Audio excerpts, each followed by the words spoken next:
সয়তি গোরা হেমা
বৈষ্ণব কবি পদকর্তা অভিপ্রায় বর্ণনা করলেন হেমশয়ে অতি গোরা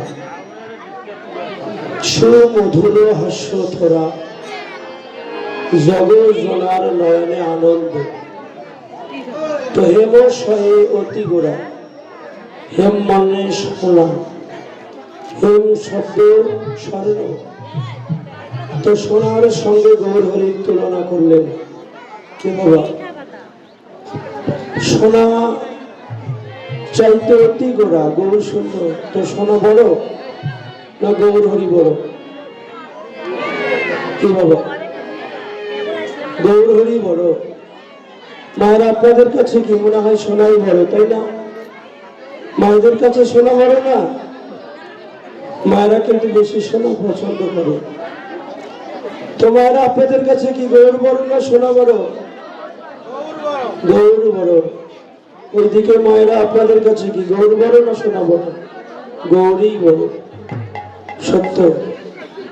আপনারা সকলেই বলেছেন যে আমাদের কাছে সোনার চাইতে গৌরে বড়, কিন্তু আমি একাই বলছি আমার কাছে ওই গৌরের চাইতে, ভগবানের চাইতে সোনা জানা অর্থ সম্পদ আমার কাছে অনেক অনেক বড় বাবা। কেন জানেন? আমি যখন আমার নিজের বিবেককে প্রশ্ন করি তখনই এই উত্তরটা পেয়ে যায় যে আমার কাছে গৌর বড় না, আমার কাছে ভগবান বড় না, আমার কাছে সোনা জানা অর্থ সম্পদ, বিষয় বাসনা, বিলাস, বৈভব, আত্মসুখ অনেক অনেক বড়। কেন জানো? যদি আমি লক্ষ কোটি টাকার সন্ধান পাই, সঙ্গে সঙ্গে সত্যের পথ ভুলে গিয়ে মিথ্যার পথে আশ্রয় নিতে পারি। অর্থ সম্পদের লোভে আমি ধর্মকে ভুলে গিয়ে অধর্মের পথ বেছে নিতে পারি। যদি সত্যি করে একজন মানুষকে দুঃখ দিতে পারি, মানুষকে কাঁদাতে পারি, তবে কি করে আমি ধর্মের পথে থাকিতে পারি? তাই নিজেকে প্রশ্ন করলে মনে হয় যে ওই ভগবানের চাইতে আমার কাছে জগতের অর্থ সম্পদ, বিষয় বাসনা, বিলাস, বৈভবকে অনেক অনেক বড় করে দেখেছি।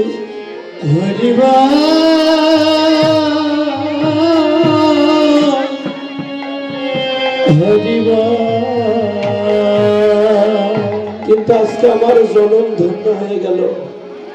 আপনারা এক বাক্যে সবাই বলেছেন না, এটা ভুল। গৌরী একমাত্র বড়, ভগবানই একমাত্র বড়। সেটা আমার কাছে নয়, আপনাদের কাছে। যারা আপনাদের মতো, যারা ভাবময়, প্রেমময়, অনুরাগী ভক্ত, যারা পূর্ব জন্ম জন্মান্তরে যদি কারে ভাগবত সঙ্গ করা থাকে, গীতা সঙ্গ করা থাকে, পূর্ব জন্মের যারা ভক্তি নিয়ে জন্ম পেয়েছে, যারা দিবানিশি হা গৌর প্রাণ গৌর বলে গৌরীর যুগল শ্রীপাদ পদ্মে আত্মনিবেদন করে নিজেকে যারা গৌর স্মরণে সঁপে দিয়েছে, তাদের কাছে শুধু জাগতিক জগতে শোনা জানা অর্থ সম্পদ নয়, অনন্ত কোটি বিশ্ব ব্রহ্মাণ্ডে সমস্ত ধন যদি যারা তারা অনন্ত কোটি বিশ্ব ব্রহ্মাণ্ডে সমস্ত ধনে তারা ভুলিতে পারে, কিন্তু গৌর ভালোবাসা ভাবময় প্রেমময় ভক্ত যারা, তারাই আবার গৌর ভুলিতে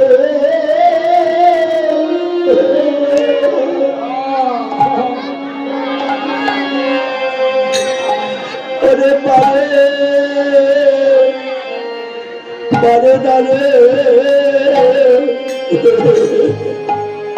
জগতে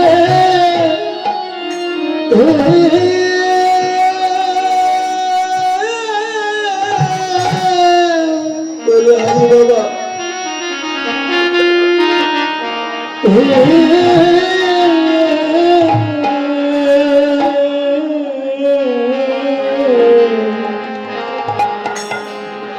তারা যেন আমার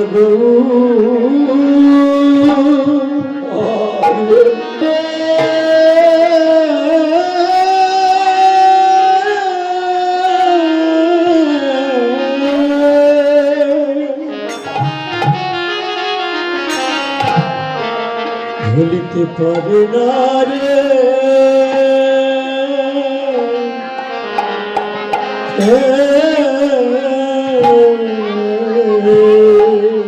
তারা দিবানিশি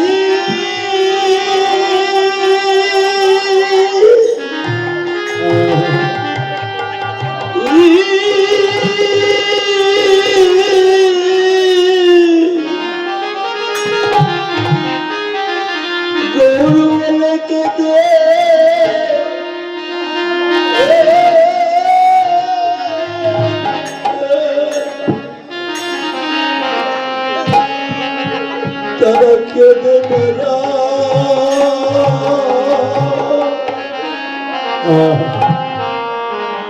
জগতে তারা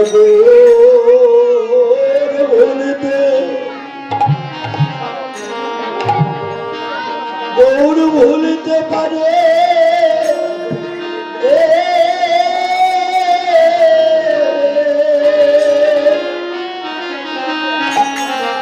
তারা পারে পারে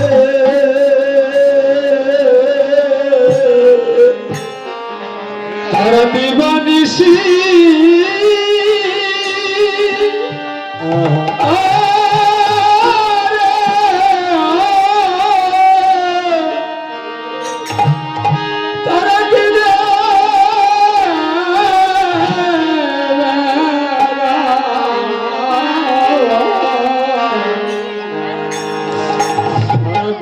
ভুলতে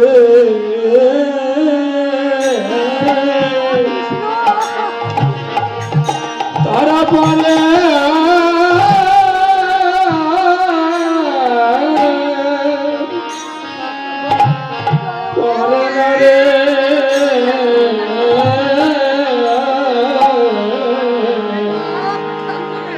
তারা দিবানিশি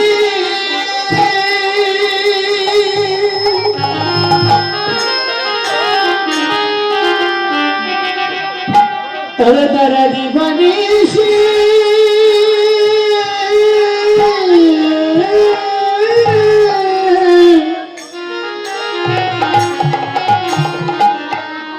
अरे गौर वाले खेले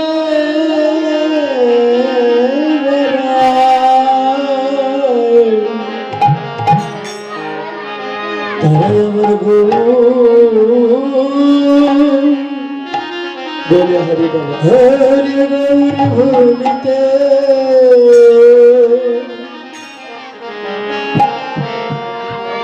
गौर भूलते करे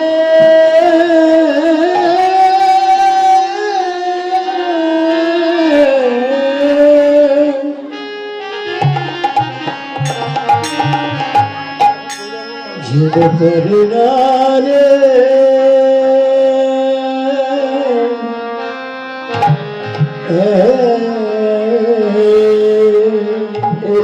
জগৎ সংসারে যাদের বিষয় থেকে মনকে দূরভূত করতে পেরেছে তারে তো গৌর নাম শোনা মাত্রই হৃদয়ে প্রেম জেগে উঠেছে। যার নাম শুনে প্রেম জাগে চোখে আনে কতই জল, সে হরি কেমন বল। যাকে কোনোদিন নয়ন ভরে দেখি নাই, যাকে কোনোদিন এক পলক দর্শন করিতে পারি নাই, যার নাম শুনে অনন্ত কোটি জীবের প্রেম জাগে, দুটি নয়নে আসে জল, সে হরি বল কেমন বল। না দেখেই যারা ভালোবেসে রাজা রাজত্ব ভুলে যায়, পণ্ডিত পাণ্ডিত্য ভুলে যায়, জমিদার জমিদারি ভুলে যায়, সে যে দর্শন করলে কেমন জানি না। সেই ভাগ্যবান ভাগ্যপতির কাছে হেমশয়ে অতি গোরা সুমধুর হাস্য থোরা, তার বদন খানা সর্বদাই হাস্য, হাসি মাখানো আছে, বদনে হাস্য নয়নে জল। এমন বদন দর্শন করেছিলেন কোনদিন? যার বদনে থাকবে সদাই হাস্য, দুটি নয়ন ভরা জল। সেই বদনটি হচ্ছে একমাত্র অনুরাগের বদন। সেই বদনটি ভাবময় বদন, প্রেমময় বদন। এমন বদন দর্শন করে আজ জগৎ জনার নয়নে আনন্দের উদয় হলো। বাবারে, এই জগতে অনেক বদন আছে, দর্শন করা যায়, সব বদন দর্শন করে আনন্দ পাওয়া যায় কি যায়? কোন কোন বদন আছে দর্শন করলে অনেক অনেক দুঃখ হয়, কোন বদন আছে দর্শন করলে ভালো লাগে। আর যে বদনটি দর্শন করলে ভালো লাগে, সেই ভালো লাগা থেকে ভালোবাসা হয়ে যায়, আর ভালোবাসা থেকে প্রেম হয়ে যায়, প্রেম থেকে প্রীতি হয়ে যায়। তাই বৈষ্ণব কবি পদকর্তা অভিপ্রায় বর্ণনা করিলেন, ওরে প্রীতি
ওই সোনা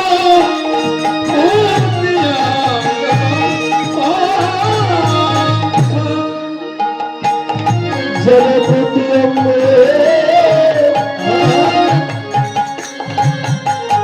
বদ্ধ হলো জনপতি অঙ্গ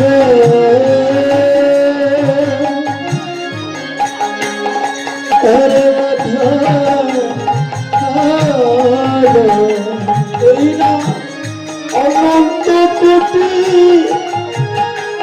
জীবের প্রেম ভাবে গৌরের প্রতি অঙ্গে বদ্ধ হলো হরি অনন্ত হরি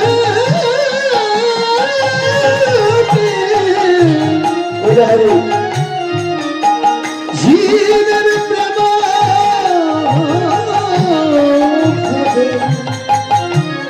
ঘরের যেন প্রতি অঙ্গ হর মধ্যে